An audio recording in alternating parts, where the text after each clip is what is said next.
NSUI के अन्य कार्यकर्ता भी गिरफ्तार किए गए। सभी को जयपुर के अलग अलग थानों में रखा गया। विनोद जाखड़ को गिरफ्तार कर शिप्रापत थाने लाया गया है। पीएम मोदी का दौरा है और ये पूर्ण होने के बाद उनकी जमानत की प्रक्रिया को पूरा किया जाएगा। पीएम के कार्यक्रम में संभावित प्रदर्शन के चलते बताया जा रहा है ये हिरासत हुई है। तो ये बड़ी खबर आपको टेलीविजन स्क्रीन पर बताया जा रहा है कि एनएसयूआई प्रदेशाध्यक्ष विनोद जाखड़ जो है उन्हें हिरासत में लिया गया। अब संभावनाएं कई जताई जा रही हैं क्योंकि प्रदर्शन भी किया गया था और दूसरी तरफ आज पीएम मोदी का दौरा भी है जयपुर का, और यही वजह है कि माना जा रहा है कि इस वजह से गिरफ्तार किया गया है ताकि कार्यक्रम में किसी तरीके की कोई प्रदर्शन न हो। ज्यादा जानकारी लेंगे, संवाददाता लवली हमारे साथ जुड़े हुए हैं।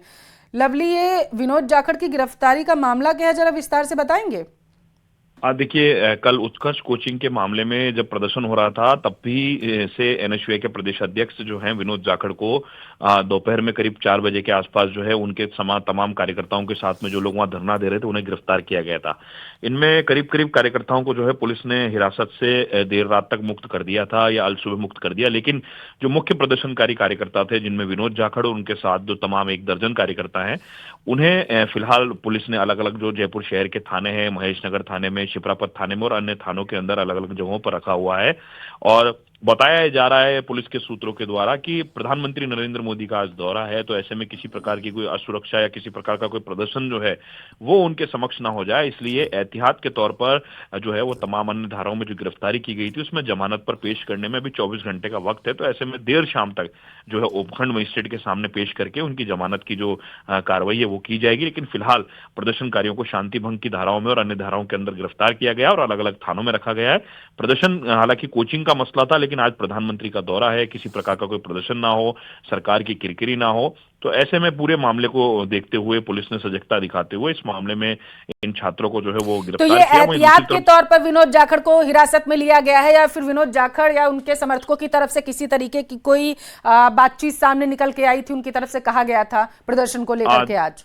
हाँ, देखिए, पूर्व में भी प्रधानमंत्री का दौरा था, तब एनएसयूआई ने प्रदर्शन का ऐलान किया था, तो ऐसे में पुलिस एहतियात बरत रही है और ऐसे में आज उम्मीद थी कि ये लोग एयरपोर्ट पे या जो आम सभा स्थल है वहां पर प्रदर्शन करने जा सकते हैं। तो ऐसी संभावनाओं के बीच में पुलिस ने अपने बीच बचाव के चलते इनको गिरफ्तार किया। दूसरी तरफ एनएसयूआई के जो प्रदेश पदाधिकारी और अन्य पदाधिकारी हैं उन्होंने इस गिरफ्तारी का विरोध जताया है और जो एनएसयूआई के जो प्रदेश अध्यक्ष है विनोद जाखड़, उन्होंने भी ये संदेश भेजा है अपने समर्थकों के द्वारा कि वो इस लड़ाई को आगे लड़ते रहेंगे। लेकिन फिलहाल जो है पुलिस ने उन्हें हिरासत में ले रखा है और पुलिस हिरासत से छूटने के बाद जो कोचिंग का जो मसला है, कोचिंग छात्रों से जुड़े जो मसले हैं उसको लेकर के और अन्य मसलों को लेकर के जो उनके प्रदर्शन थे वो लगातार जारी रहेंगे। लेकिन फिलहाल विनोद जाखड़ समेत जो 1 दर्जन कार्यकर्ता हैं वो पुलिस की हिरासत में है, जयपुर पुलिस की हिरासत में, और जयपुर पुलिस संभावित जो है प्रधानमंत्री नरेंद्र मोदी के दौरे के समाप्त होने के बाद देर शाम तक जो है इनको जमानत के लिए पेश कर सकती है कोर्ट में। जी, तो जमानत मिलने की संभावनाएं क्या जताई जा रही हैं?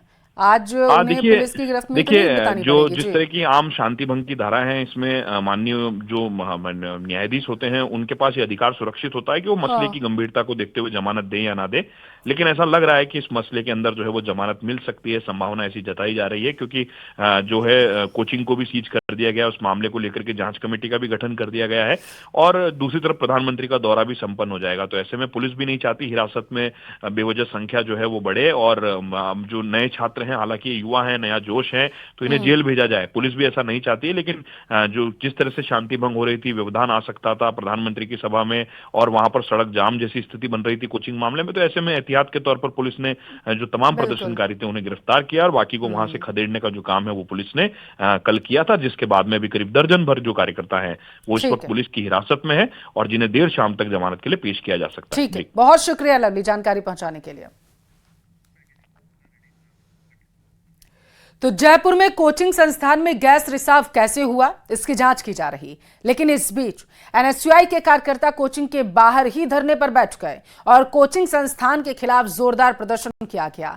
निगम ने कोचिंग सेंटर पर कार्रवाई के संकेत दिए। दूसरी तरफ एफएसएल टीम ने मौके पर पहुंचकर गैस रिसाव किस वजह से हुआ उसकी जांच भी शुरू कर दी है।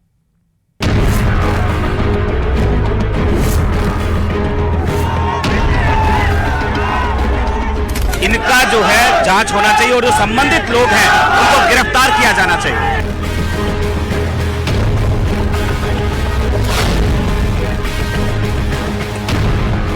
कोचिंग संस्थान में गैस लीक कांड।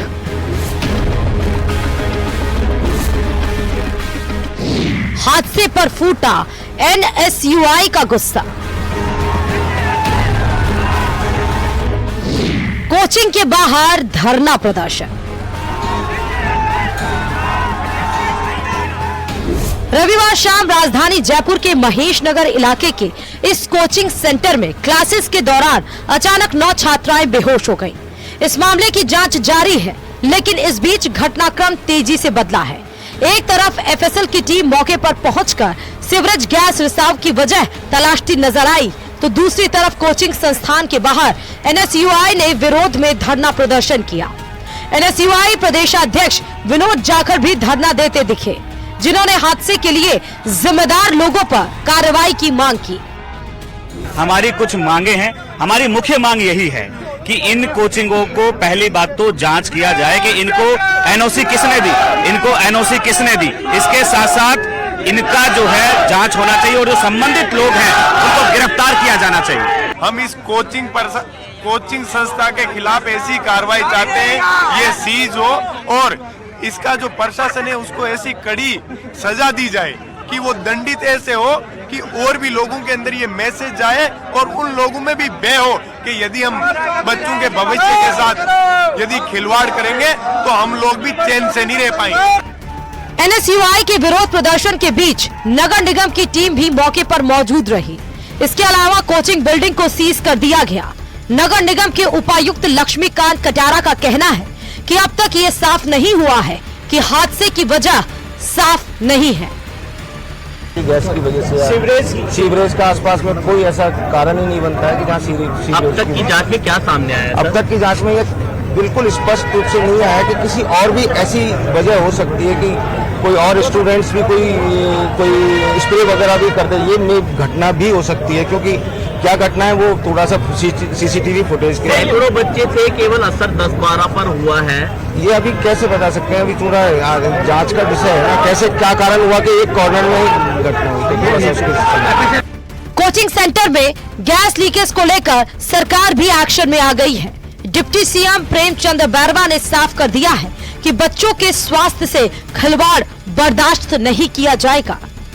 दुखद घटना है, जो हमारे बच्चे हमारे देश का भविष्य है और उनकी स्वास्थ्य की और सुरक्षा की रक्षा अपन सबको मिलके करनी चाहिए। लेकिन जो कल घटनाक्रम हुआ है उसमें तत्काल उन छात्रों को हॉस्पिटलाइजेशन करके और उनका इलाज किया गया। बच्चे अब बिल्कुल ठीक हैं, लेकिन जो भी कारण रहे, क्या हुआ, उसकी हमने कमेटी बना के जांच करवा रहे हैं। निश्चित रूप से कोई भी कमी खामी रहे और कोई अगर दोष उसमें हुआ तो निश्चित रूप से कार्रवाई करेंगे। कोचिंग क्लास में बेहोश होने वाली सभी 9 छात्राएं अब खतरे से बाहर बताई जा रही हैं। मामले में नगर निगम ने जांच कमेटी बनाई है। साथ ही महापौर सौम्या गुर्जर ने मामले की तथ्यात्मक रिपोर्ट मांगी है। बहरहाल जिस तरीके से चलती क्लासेस में 9 छात्राएं बेहोश हुई वो बेहद गंभीर है और उससे भी ज्यादा गंभीर है उसकी वजह का साफ न होना।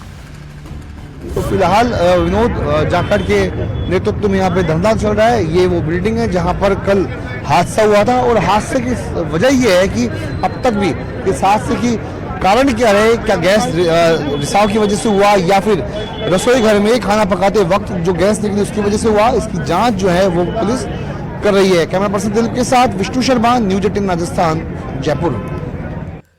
कोटा में तेज रफ्तार का कहर देखने को मिला। यहां कोटड़ी पुलिया पर तेज रफ्तार एक कार ने बाइक सवार को टक्कर मारी, जिससे बाइक सवार 2 युवक उछलकर दूर जा गिरे। हादसे में दोनों युवक तो बाल बाल बच गए हैं, लेकिन कार में सवार युवकों ने कार को नहीं रोका। कार के आगे वाले पहिए में फंसी बाइक को घसीटते हुए 1.5 किलोमीटर दूर जेल रोड तक ले गए। इस बीच कार के नीचे से चिंगारियां निकलती रहीं और बाइक के पार्ट्स भी टूटते रहे। कार का पीछा कर रहे राहगीरों ने जेल रोड पेट्रोल पंप के सामने कार को रोका। इस दौरान नयापुरा थाना पुलिस भी मौके पर पहुंच गई। कार को जब्त कर लिया गया। साथ ही कार में सवार 2 युवकों में एक को हिरासत में लिया गया।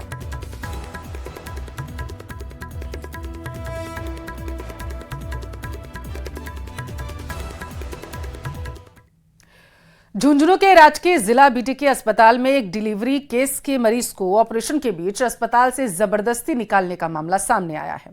अब क्या है पूरा मामला, आप रिपोर्ट में देखिए।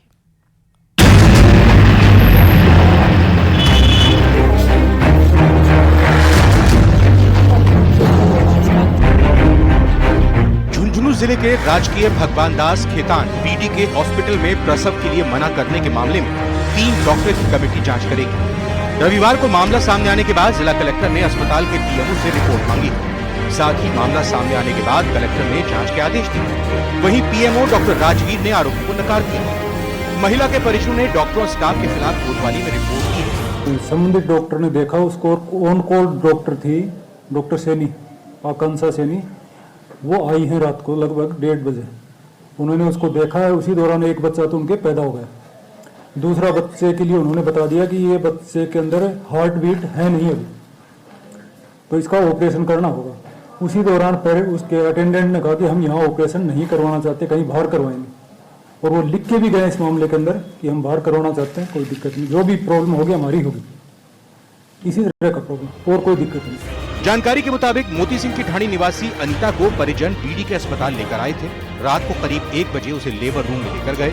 स्टाफ और डॉक्टर्स ने जुड़वा बच्चों में से एक बच्चे की डिलीवरी करवा दी और दूसरे बच्चे की डिलीवरी करवाने से मना कर दिया था। साथ ही परिजनों का कहना है कि अनीता को जान का खतरा है, इसलिए वो दूसरे अस्पताल ले जाए। उन्होंने थोड़ा इंतजार करने को कहा तो डरा दिया। इसके बाद जैसे तैसे शहर के निजी अस्पताल पहुंचे, जहां पर डॉक्टर ने दूसरे बच्चे की डिलीवरी करवाई, लेकिन वो मृत। परिजनों का आरोप है कि पीडी के अस्पताल में बरती गई लापरवाही से दूसरे बच्चे की जान चली गई। इसके बाद अपनी लापरवाही को छिपाने के लिए बच्चेदानी में रुई ठूस दी गई।